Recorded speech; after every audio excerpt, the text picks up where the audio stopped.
मांस रुधिर अभिमतिं त्यजत्वां जया सुतां सदा ममता विमुञ्च पश्यानिशं जगदिदं सर्वाङ्गुलिष्टा वैराग्य राग रसिको भव मुक्ति। वैराग धारण करो। वैराग का अर्थ जानते हो क्या? वैराग का अर्थ नहीं है कि कपड़ा धारण करो, बाल रखा लो, चंदन लगा लो, ये सब रूप धारण। वैराग का अर्थ है कि किसी में राग ना रह जाए।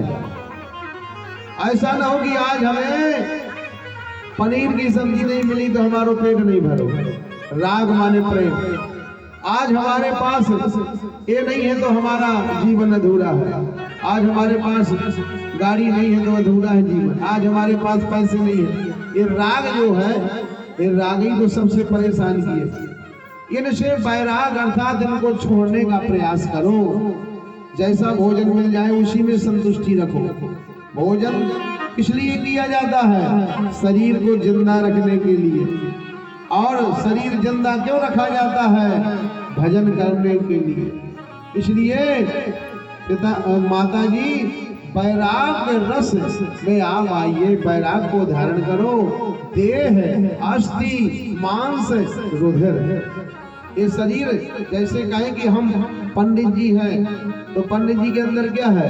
हड्डी है, मांस है, रुधिर है। ये मलमूत्र का पिंड है।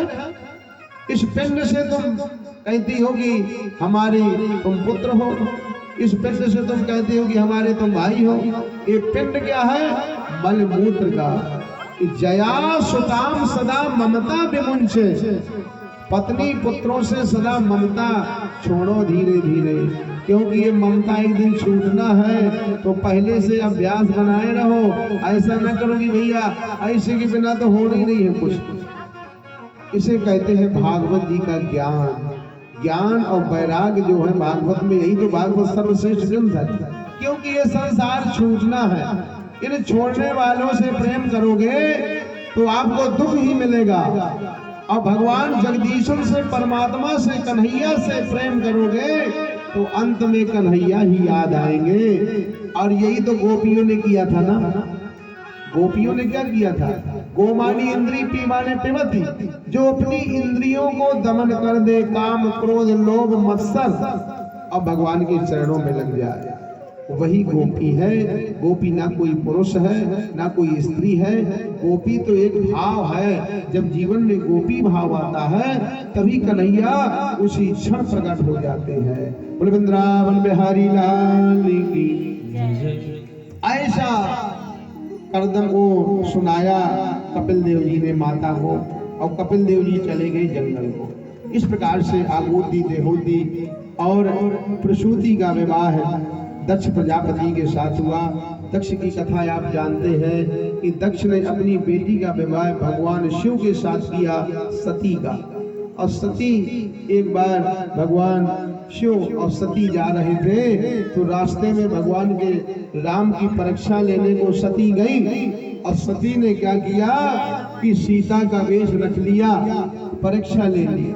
तो भगवान शंकर ने कहा कि क्यों? भगवान शंकर जी ने तो क्या किया? भगवान शिव ने तो जय जगह जय जग, भगवान ने तो प्रार्थना की।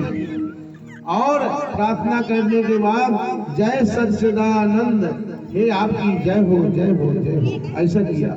अब सती को शंका हो गई कि ये राजा के पुत्र हैं, इनको प्रणाम करते हैं। तो सती ने परीक्षा ली और परीक्षा में क्या किया? सीता का रूप बना लिया और भगवान शंकर से झूठ बोल गई।